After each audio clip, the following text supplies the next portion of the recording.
Hi, welcome to the 7th video in our Design Thinking online course. So in this video, we are looking at prototyping. Prototyping, as you know, is the second part of your create stage, and it's moving from your ideation to your prototyping. So the purpose of prototyping is really to be able to test your ideas, to move from your ideation stage to more tangible outcomes that you can test for. So what prototyping is really a simulation of a final product. This can be a low fidelity prototype, it can be a detailed sketch, it can be a drawing, or it can be a high fidelity prototype, something that's very close to your final product. So it depends on the different levels and the different budgets or different timeline in terms of the scope of your project. You will have maybe a low fidelity one or a high fidelity prototype. So in terms of the prototypes that are out there or that people do, they always want to create prototypes that are of lower cost. So something that's cheap, something that's testable, something that if it fails, it's not going to cost too much time or money or effort. For example, if you were an interior designer, before you actually build someone's home or someone's retail space, you would show your client a 3D drawing. It would show the layout of the space, the details, the lighting, etc. etc. If we're looking at applications or digital products, there are wireframes that can be done or low-level 3D applications that can be created as well. Another alternative, of course, is also paper prototyping. So simple drawings on paper to show the layouts, the interactions, and the flow from frame to frame. These are all different ways that you can test out the interaction and to test out your digital prototypes. So if you're doing a service or a new system, you can do role-playing, body storming, and these are using human beings as your prototypes to move them around, where they're going to do, what they're going to press, and you can sort of test in terms of how they react with a particular service or system. For example, if you wanted to body storm a new way of lining up or queuing up for food, it's always good to try and see how people would interact in that particular situation and how people would interact with that particular system that's there. One other technique that people sometimes use is to use Legos. So Legos or toys to be able to simulate an object or to simulate a system.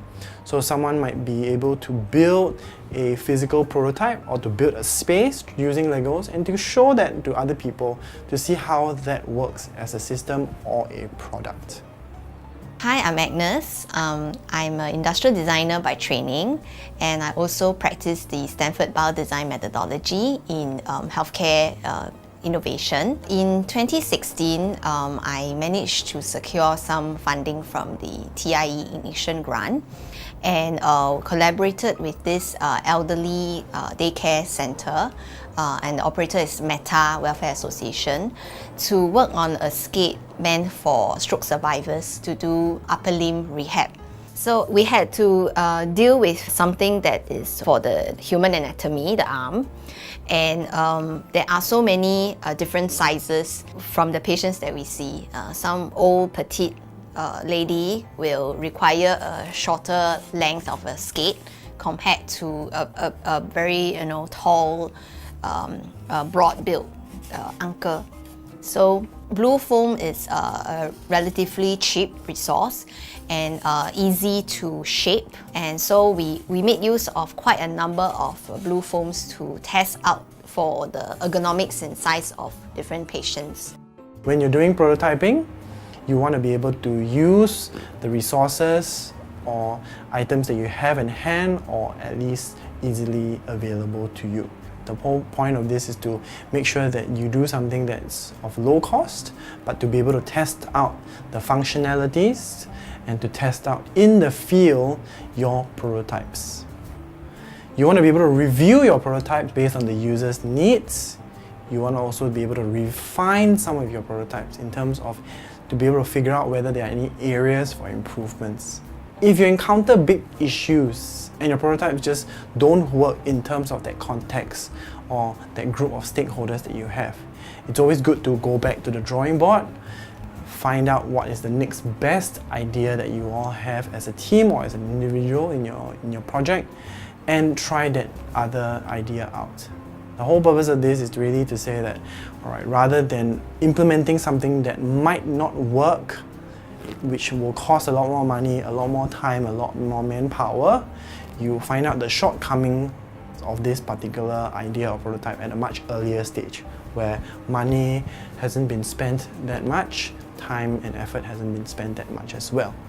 So from the blue foam, it's still quite rigid.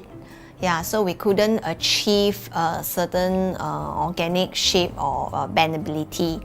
So in between the blue foam and the 3D printing stage, I actually went to explore this thermoplastic material, which is what occupational therapists use to normally custom make a hand splint for patients who maybe have suffered some fracture or sprain.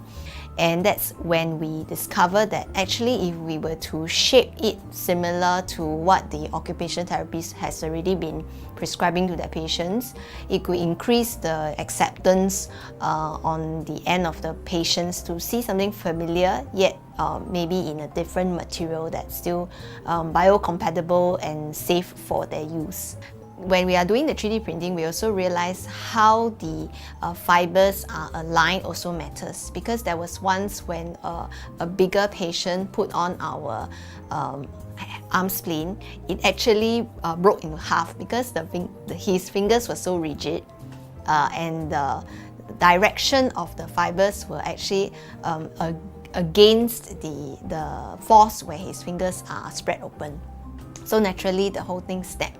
So we had to go back to 3D printing again to print the arm splint in a different direction where the fibers are against the force of the hand, of the finger spreading out later on.